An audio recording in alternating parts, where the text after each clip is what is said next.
ආයුබෝවන්. අද දවසට පුවත් වටිනාකමක් ගෙන ආතොරතුරු ගැන පැත්ත ගියත් ඇත්ත කියන හිරු රාත්‍රී 9:30 ප්‍රධාන ප්‍රවෘත්ති ප්‍රකාශය සමගින් මම මලින්ද තිරිමාන්න. මම උත්පලා රත්නායක. අපි මුලින්ම අවධානය යොමු කරන්නේ අද දවසේ සිරස්තල වෙත.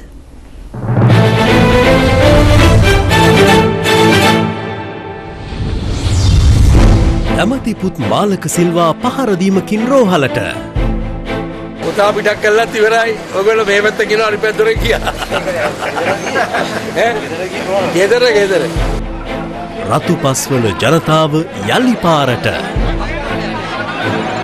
ඉන්දු ලංකා ගිවිසුමට වසර 26ක් පිරුණුදා කොළඹදී සත්‍යග්‍රහයක්. විභාග කොමසාරිස්ගෙන් දෙමව්පියන්ට අවවාදයක්.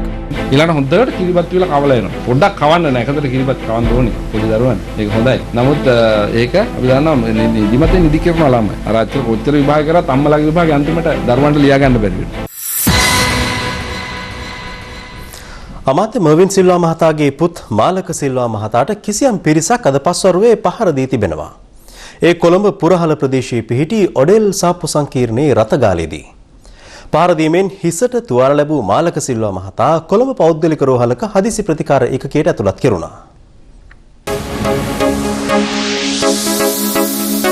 දවසේ පුවත මොන්ඩරෝ දීප්‍රතයකින් පැමිණි 12 දිනක පමණ මාලක සිල්වා මහතා වටකර පහර දුන් බව සිද්ධිය ඇසින් දුටුවන් ප්‍රකාශ කළා. පහර දීමෙන් මාලක සිල්වා මහතාගේ හිසට තුවාල සිදු අතර ඔහුව කොළඹ පිහිටි පෞද්ගලික රෝහලක හදිසි ප්‍රතිකාර ඒකකයට ඇතුළත් කෙරුණා. රෝහල් ආරංචි මාර්ග පැවසුවේ අනතුරු ඔහුව ශල්‍යාගාරයට රැගෙන ගිය බවයි. තුවාල ලැබූ තම පුත්‍රයා බැලීමට අමාත්‍ය මර්වින් සිල්වා මහතාද රෝහලට පැමිණියා. කෙසේ වෙතත් සිද්ධිය ආවරණය කිරීමට පැමිණි මාධ්‍යවේදීන්ට මර්වින් සිල්වා මහතාගේ ආරක්ෂක නිලධාරීන්ගෙන් බාධා එල්ල වුණා.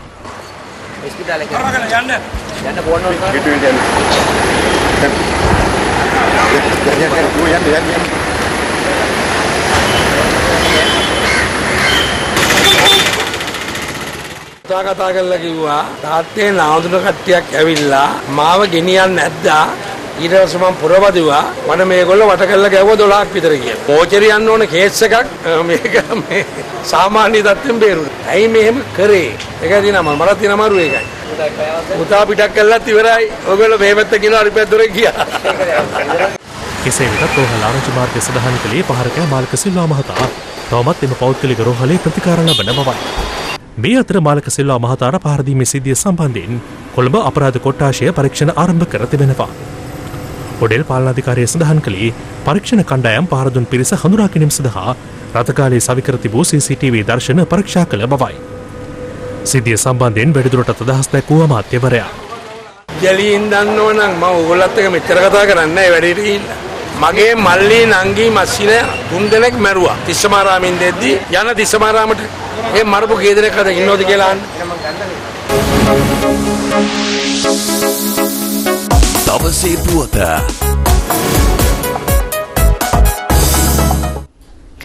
දෙමළ ජාතික සන්ධානය ඉදිරි පළාත් සභා මැතිවරණය සඳහා උතුරු පළාතේ දිස්ත්‍රික්ක 5 සඳහාම අද නාම යෝජනා බාර දුන්නා. මැතිවරණ මහලේකම් කාර්යාලය සඳහන් කළේ මේ වන විට දේශපාලන පක්ෂ 17ක් සහ ස්වාධීන කණ්ඩායම් 5ක් පළාත් සභා මැතිවරණය සඳහා නාම යෝජනා බාර දී ඇති බවයි. යාපනයේ දිස්ත්‍රික්කයේ සඳහා දෙමළ ජාතික සන්ධානයේ නාම යෝජනා බාර දීම සිදු කළේ එම සන්ධානයේ උතුරු පළාත් ප්‍රධාන අමාත්‍ය අපේක්ෂක හිටපු විනිසුරු CV විග්නේශ්වරන් මහතාගේ ප්‍රධානත්වයෙන්. අද අපේ පක්ෂය අලුත් ගමනක් ආරම්භ කළ තියෙනවා. 13 වන ආණ්ඩුක්‍රම ව්‍යවස්ථාව අනුව අවුරුදු 25කින් පස්සේ උතුරු ඡන්දෙ තියන්නේ. මේ ඡන්දෙදී ජනතාවගේ සහාය අපට අවශ්‍යයි. මේ මැතිවරණයේදී අපේ එකමුතුභාවය සහ සහයෝගය තිබුණොත් තමයි අපට 13 වැනි ආණ්ඩුක්‍රම ව්‍යවස්ථාව ක්‍රියාත්මක කළ හැකි වන්නේ. ඒකේ යම් ගැටලු තියෙනවා. ක්‍රියාත්මක කරන්න බැරි වුණොත් අපි ඒ ගැන රජයත් සමග සාකච්ඡා කරන්න සූදානම්. දෙමළ ජාතික සන්ධානයේ වවුනියාව දිස්ත්‍රික්කයට අදාළ නාම යෝජනා අද දහවල් බාර දෙනු ලැබුවේ පාර්ලිමේන්තු මන්ත්‍රී ශිවශක්ති ආනන්දන් මහතාගේ ප්‍රධානත්වයෙන්. කිලිනොච්චි දිස්ත්‍රික්කයේ සඳහාද දෙමළ ජාතික සන්ධාන නාම යෝජනා අද බාර දුන්නා. ඒ දෙමළ එක්සත් විමුක්ති පෙරමුණු නායක වී ආනන්ද සංගරී මහතාගේ ප්‍රධානත්වයෙන්. මේට අමතරව උතුරු පළාතේ අනෙකුත් දිස්ත්‍රික්ක වන මොළතිව් සහ මන්නාරම සඳහාද දෙමළ ජාතික සන්ධානයේ අද නාම යෝජනා බාර දුන්නා.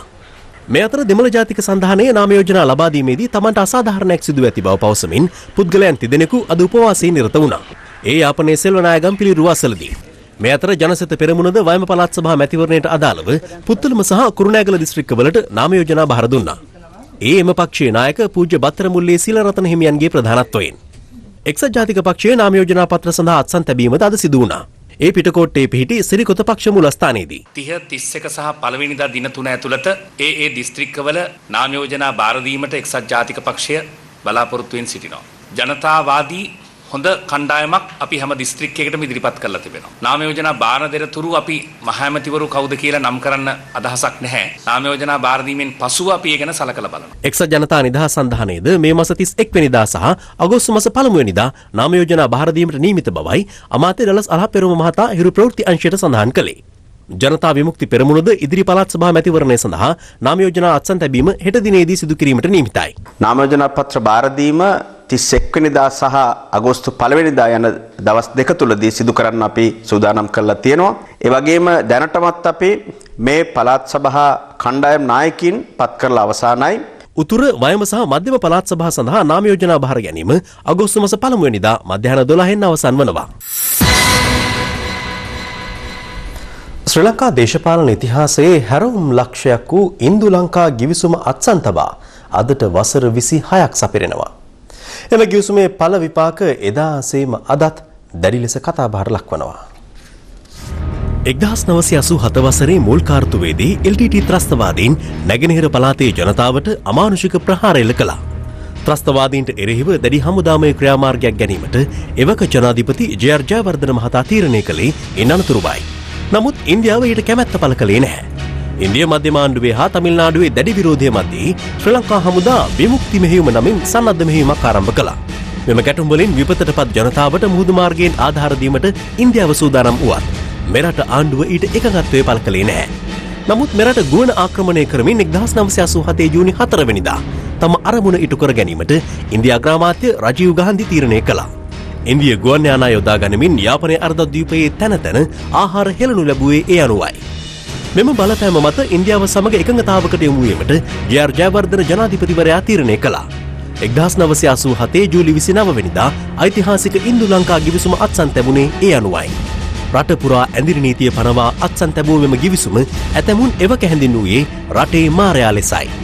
13 වැනි ආණුක්‍රම ව්‍යවස්ථා සංශෝධනයක් ඉදිරිපත් කිරීමට හා එමගින් මෙරට පළාත් සභා ස්ථාපිත කිරීමට හේතු වූයේ ඉන්දු ලංකා ගිවිසුමයි. ගිවිසුම අත්සන් තැබීමෙන් පසු දින රජීව් ගාන්ධි අග්‍රාමාත්‍යවරයාට නාවික හමුදා ගෞරව ආචාර්යයක්ද පිරිනැමුණා. එහිදී වන සිදුවීම මෙරට කිසිවෙකුටත් කිසි දිනකට අමතක වන්නේ නැහැ. ඒ ආචාර පෙළපාලියේ සිටි නාවික හමුදා සෙබළෙකු රජීව් ගාන්ධි අග්‍රාමාත්‍යවරයාට සිය රයිෆල් තුවක්කු බඳෙන් පහර දීමයි.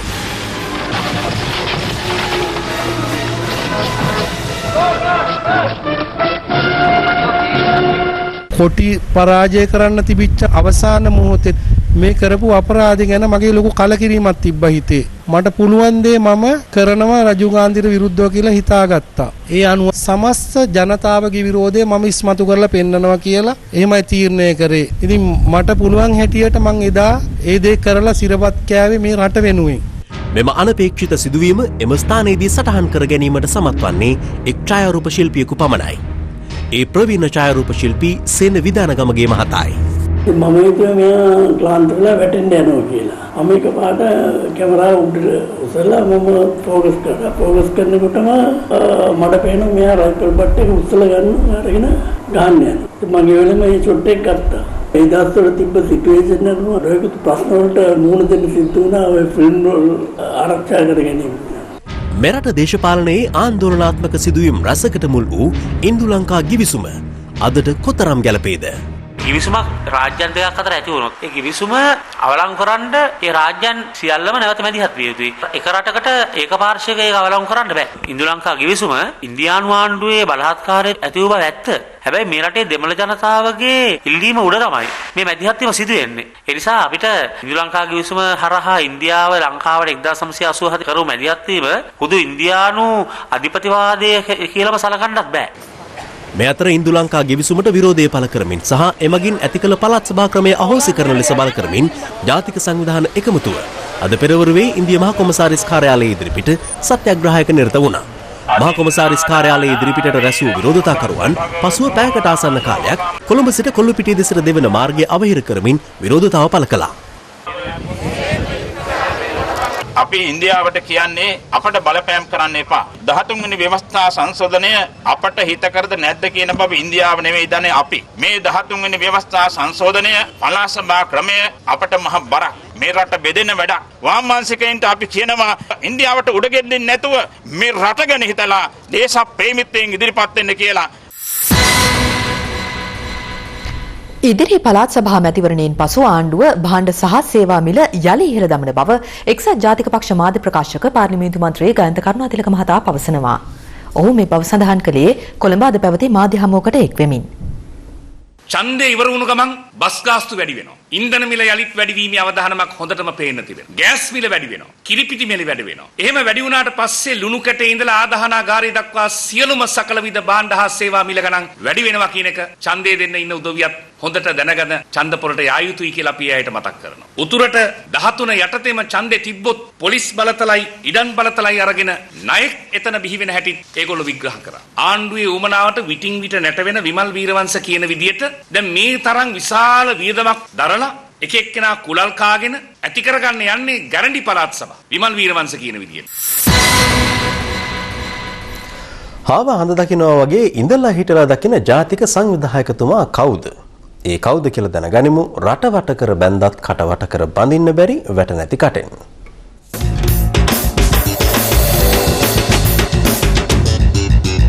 දරුවන්ගේ අධ්‍යාපනයට පාසලකට වෙන් කරාම කොමිස් ගහන්න බෑ. රෝහලට බේට් ටික දුන්නම කොමිස් ගහන්න බෑ. කොමිස් ගහන්න පුළුවන් පාර කාපට් කරගත්තම ජීවිතක් කාපට් කරගෙනම යන්න පුළුවන්. මේ කරන මේ හොඳ වැඩ ගැන කතා කරන්නේ නැහැ. පාරවල් හදනවා, වැව් අමුණු හදනවා, විදුලිය ලබා දෙනවා, වරායවල් හදනවා. එව්ව සංවර්ධනයද මොන සංවර්ධනයද අප්පා එව්ව. කට්ටිය එතකොට කියන ඔව් නිකන් වරායේ නම් පොඩි අප්සෙට් එකක් තියෙනවා තමයි.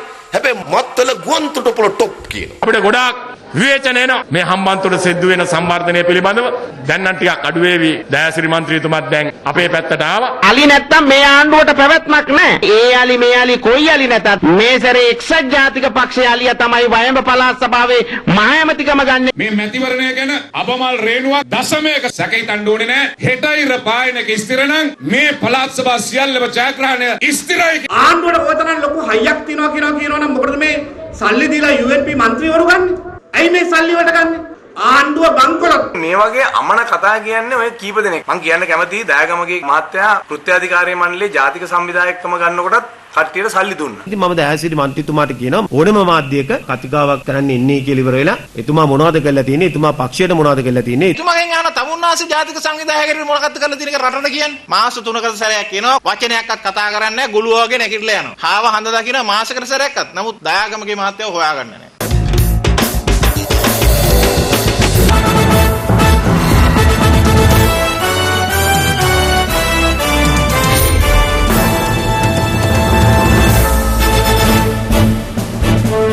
ඔබ නැවතත් හිරු ප්‍රවෘත්ති සමගින්.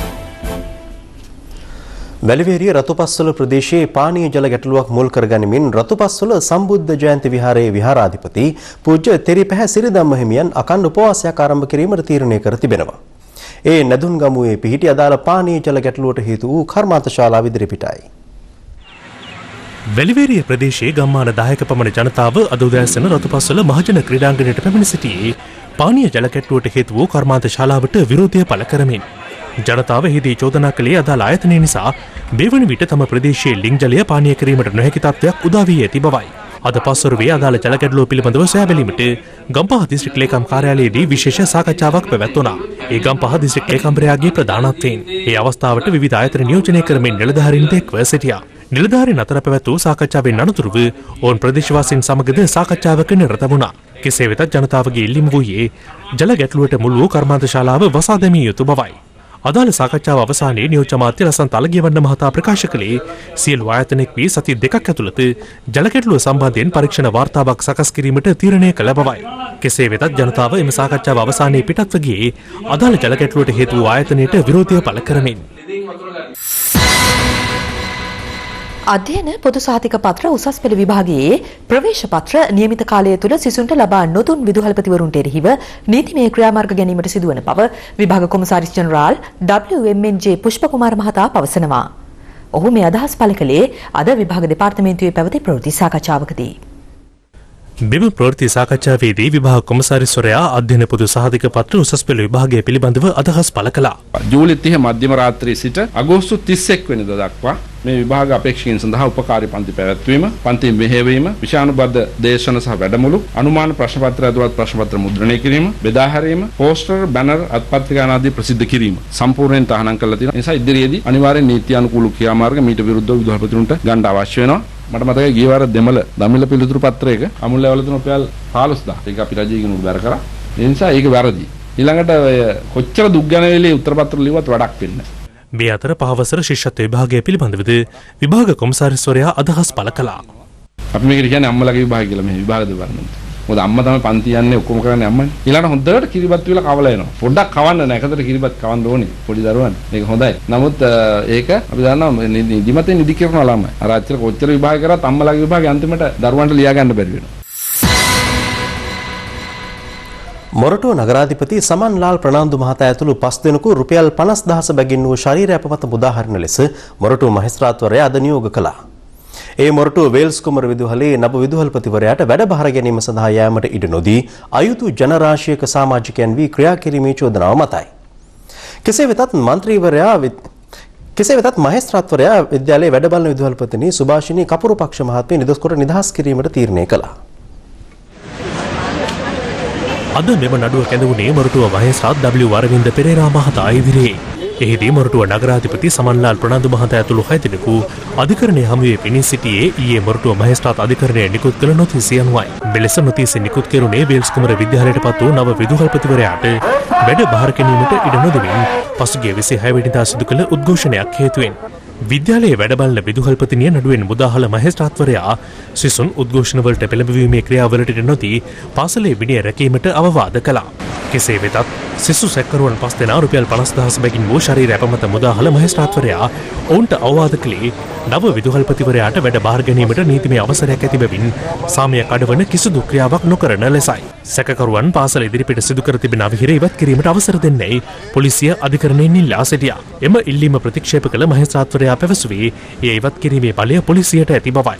නඩුව ලබන මාස 5 වෙනිදාට යලි කැඳවීමට නියමිතයි.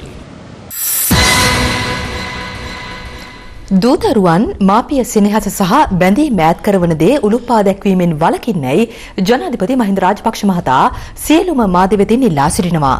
ජනාධිපතිවරයා මෙම ඉල්ලීම කරනු ලැබුවේ ජාතික ළමාරක්ෂණ අධිකාරියට බඳවාගත් නව ප්‍රාදේශීය ළමාරක්ෂණ සහ මනෝ සමාජීය නිලධාරීන් සමග අද පස්වරුවේ ජනාධිපති කාර්යාලයේ පැවති හමුවකදී. ජාතික ළමාරක්ෂක අධිකාරියට ප්‍රාදේශීය ළමාරක්ෂක හා මනෝ සමාජීය නිලධාරීන් බඳවා ගැනීම සිදු කර ඇත්තේ මහින්ද චින්තන වැඩපිළිවෙලට අනුවයි. ඒ අනුව සෑම ප්‍රාදේශීය ලේකම් කොට්ටාසයක්ම නියෝජනය වන පරිදි මෙම නිලධාරීන් බඳවා ගැනීම සිදු කර තිබෙනවා. ඒ ප්‍රදේශවල කොට්ටාස මට්ටමින් ළමුන්ගේ ආරක්ෂාව තහවුරු කිරීමට කටයුතු කිරීම මෙම නිලධාරීන්ගේ කාර්යභාරයයි.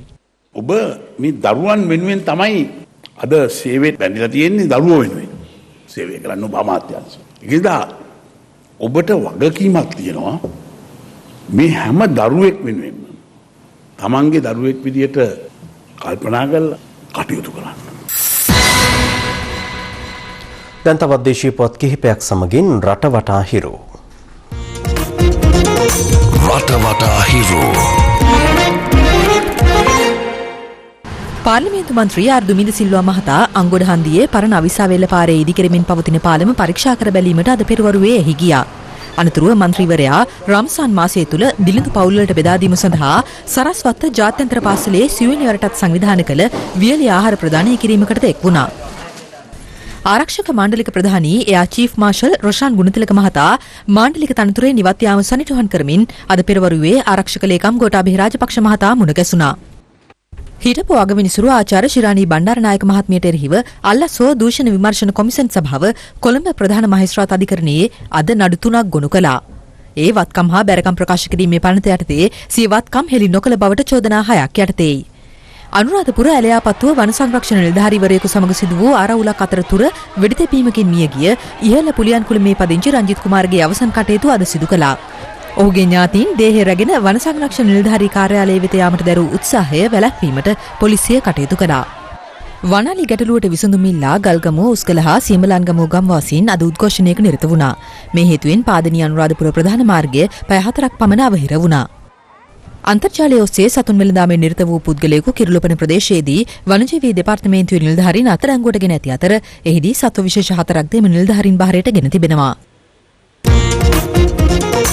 රට වටා හිරු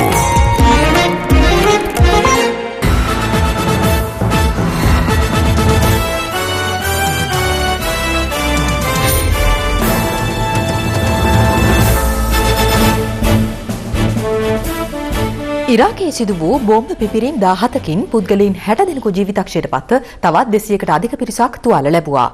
බැග්ඩෑඩ් ඇතුළු නගර ගණනාවක සිදු වූ මෙම පිපිරීම් වල ඉලක්කය වී තිබුණේ ෂියා මුස්ලිම් වරුන්. ඔබ වටා හිරු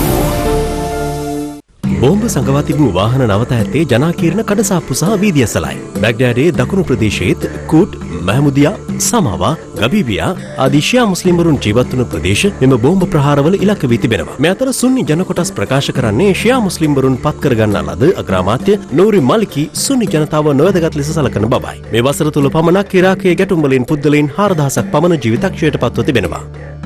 සමලිංගිකයින් සමාජයෙන් කොන් නොකර සමාජගත කිරීමේ වරදක් තමන් නොදකින බව අතිඋතුම් ෆ්‍රැන්සිස් පාප් වහන්සේ පවසනවා. උන්වහන්සේ මේ අදහස් පළ කළේ බ්‍රසීල සංචාරයෙන් අනතුරුව මාධ්‍යවේදීන් විමසූ ප්‍රශ්නවලට පිළිතුරු ලබා දෙමින්. කාන්තාවන්ට දේවස්ථාන තුළ වැඩි දායකත්වයක් ලබා දීමට තමන් අපේක්ෂා කරන බවද උන්වහන්සේ මෙහිදී වැඩිදුරටත් පැවසුවා. කෙසේ වෙතත් හිටපු 16 වෙනි බෙනඩික් පාප් වහන්සේ 2005 වසරේදී සමලිංගිකයන්ට පූජකත්වයේ තහනම් කරන ලද ලියවිලක රත්සන් තැබුවා. නමුත් ෆ්‍රැන්සිස් පාප් වහන්සේ පවසන්නේ දෙවියන් වහන්සේට සමාව දිය හැකි නම් මිනිසාට සමාව දීමට නොහැකි මන්ද යන්නයි. ඔබ වටා හිරු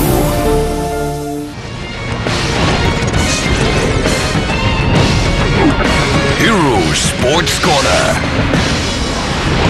දකුණු අප්‍රිකාව සමග එක්දින තරගාවලිය ජයග්‍රහණය කළත් කණ්ඩායමක් වශයෙන් අවධානය යොමු කළ යුතු අංශ කිහිපයක් ඇති බව ශ්‍රී ලංකා ක්‍රිකට් නායක ඇන්ජලෝ මැතිව්ස් පවසනවා.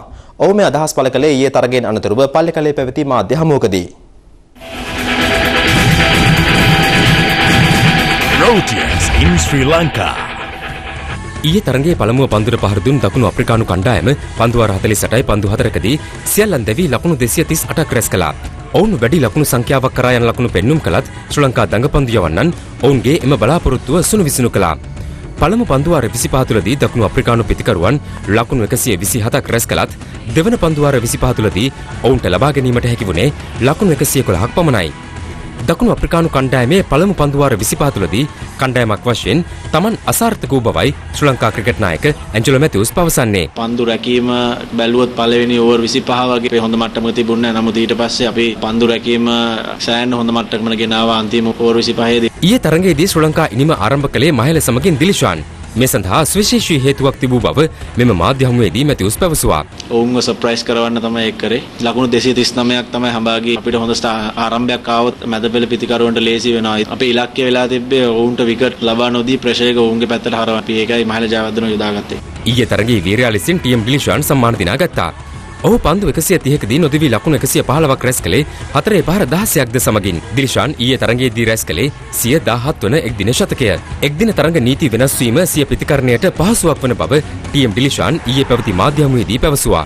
පළවෙනි ඕවර් 10 chance එකක් ගන්නට වැඩිය මම හිතනවා අන්තිම ඕවර් වල ගහන ලේසි කියලා. බෝල පන්න වුණාම තවත් ලේසි ගහන මොකද ටීලර්ස් 4 ඉන්නේ. මේ අලුත් රූල් එකත් එක්ක ඉස්සරට වඩා අන්තිම ඕවර් වල ලකුණු ගොඩක් ලැබෙනවා මේ ලේසියෙන්. ඒ විදිහට අපි ඇඩ්ජස්ට් වෙන්න ඕනේ. දෙස් විදෙස් කෙලෙදීමේ තවත් තොරතුරු කිහිපයක් ඔබට කියන්නට අපි දැන් සූදානම්. ලෝකශූරතා ෆෝමියුලා 1 තරගාවලියේ 10 වන අදියර ඊයේ පැවැත්වුණා හංගේරියාවේදී. වට 70කින් සමන්විත වූ හංගේරියා ෆෝමියුලා 1 තරගයේ ජයගත්තේ මහා බ්‍රිතාන්‍යයේ ලුවිස් හැමිල්ටන්. තරගය අවසන් කරන්නට ඔහු ගත කළ කාලය පැය 1 විනාඩි 42යි තත්පර 29.4ක්. ලුවිස් හැමිල්ටන් මර්සිඩීස් කණ්ඩායම සමගින් එක්වීමෙන් පසු ජයගත් පළමු තරගය මෙයයි. හැමිල්ටන්ට වඩා තත්පර 10.9කින් තරගය අවසන් කළ ෆින්ලන්තයේ කිමි රයිකොනන් දෙවන ස්ථානය දිනාගත්තා. හංගේරියා ෆෝමියුලා 1 තරගයේ තුන්වන ස්ථානය දිනාගත්තේ ලෝකශූර ජර්මනියේ සෙබස්ටියන් වෙටල්. වෙටල් තවමත් ලෝකශූරතා ෆෝමියුලා 1 ශූරතා ලකුණු සටහනේ පෙරමුණේ පසු වෙනවා. ඔහුට හිමි ඇති ප්‍රසාද ලකුණු සංඛ්‍යාව 172ක්. ඊයේ තරගයේ දෙවන ස්ථානය දිනාගත් කිමි රයිකොනන් ප්‍රසාද ලකුණු සටහනේ දෙවන ස්ථානය දක්වා ඉහළට පැමිණියේ ලකුණු 134ක් සමගින්. ජාතික ආධුනික කනිෂ්ඨ බරිසිලිමේ තරගාවලිය පසුගියදා පැවැත්වුණා පොළොන්නරුවේදී. වයස් කාණ්ඩ දෙකක් යටතේ පැවති මේ තරගාවලියේ 20න් 15 ශූරතාව දිනා ගන්නට මහනුවර ත්‍රිත්ව විද්‍යාලය සමත් වුණා. එම වයස් කාණ්ඩයේ දක්ෂතම ක්‍රීඩකයා ලෙසින් සම්මාන දිනාගත්තේ යාපනයේ ශාන්ත ජෝසප් විද්‍යාලයේ විනෝද් කුමාර්. වයස අවුරුදු 17න් 15 වයස් කාණ්ඩයේ බාලක ශූරතාවද මහනුවර ත්‍රිත්ව විද්‍යාලයට හිමි වුණා. පොළොන්නරුව ක්‍රීඩා සමාජයේ CM කරුණාරත්න එම වයස් කාණ්ඩයේ දක්ෂතම ක්‍රීඩකයා ලෙසින් සම්මාන දිනාගත්තා. 17න් 15 වයස් කාණ්ඩයේ බාලිකා ශූරතාව දිනාගත්තේ හබරණ මහා විද්‍යාලයයි. කෑගල්ල රවිසඳ මහා විද්‍යාලයේ NC සේනාධීර 17න් 15 දක්ෂතම ක්‍රීඩිකාව ලෙසින් සම්මාන දිනාගත්තා. බටහිර ඉන්දිය කොදෙව්වන් සමග පැවති තරඟ දෙකකින් සමන්විත පන්දුවාර 20 ක්‍රිකට් තරඟාවලිය තරඟ 2-0ක් ලෙස ජය ගන්නට පාකිස්තානු කණ්ඩායම යෙසමත් වුණා. ඒශාන්ත වින්සන්ට් හිදී පැවති දෙවන තරඟයේ ලකුණු 11කින් ජය ගනිමින් කාසියේ වාසිය දිනා පළමුවෙන් පන්දුර පාර දුන් පාකිස්තානය නියමිත පන්දුවාර 20 තුල කඩලු 7ක් දැවී ලකුණු 135ක් රැස් කළා. උමාර් රක්මාල් නොදවී ලකුණු 46යි. ආමඩ් ෂේෂාඩ් ලකුණු 44යි. පන්දු යැවීමේදී සුනිල් නරායන් කඩලු 3ක් දවා ගත්තා. පිළිතුරු ඉනිම ක්‍රීඩා කළ කොදෙව්වන්ට පන්දුවාර 20 තුල කඩලු 9ක් දැවී රැස් කර ගැනීමට හැකි වුණේ ලකුණු 124ක් පමණයි. ඩුවයින් බ්‍රාවෝ ලකුණු 35ක් ලබා ගත්තා. පන්දු යැවීමේදී තන්වීර් අජ්මාල් සා බාබර් කඩලු 2 බැගින් දවා ගත්තා. තරගයේ වීරයා ලෙසින් සම්මාන දිනාගත්තේ උමාර් රක්මාල්. ඒ සමගින් ස්පෝර්ට්ස් කෝණ තුලින් අදට ඔබෙන් සමගන්නවා. හෙට දිනේ දෙස් විදෙස් ක්‍රීඩා පිටිය උණුසුම් කරන තොරතුරු සමගින් හෙට රාත්‍රියේ 7 අපගේ ප්‍රධාන ප්‍රවෘත්ති විකාශයෙන් හමු වෙමු. ඔබට සුබ රාත්‍රියක්.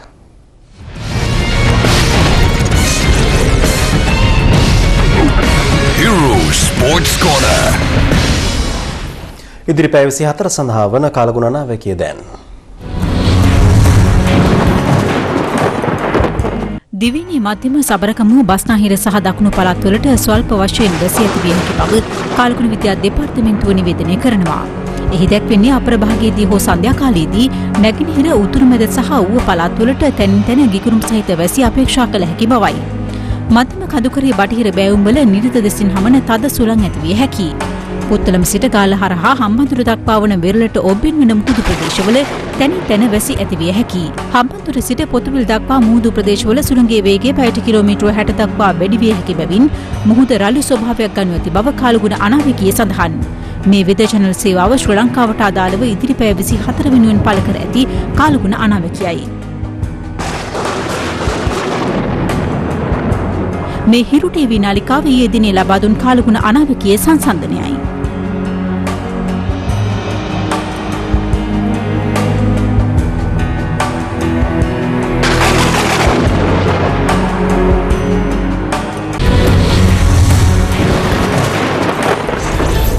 සමගින් හිරු ප්‍රවෘත්ති තුලින් අදට අපි සමුගන්නවා. පැත්තක් නැතුව අත දැනගන්න ඔබගේ ජංගම ප්‍රකටන ජාලය අනුව තිරේ දිස්වන පරිදි හිරු ප්‍රවෘත්ති SMS සේවාව සක්‍රිය කරගන්න. යලි හමු වීම හෙට රාත්‍රියේ 7 අපගේ ඊළඟ ප්‍රධාන ප්‍රවෘත්ති ප්‍රකාශය. සුබ රාත්‍රියක්.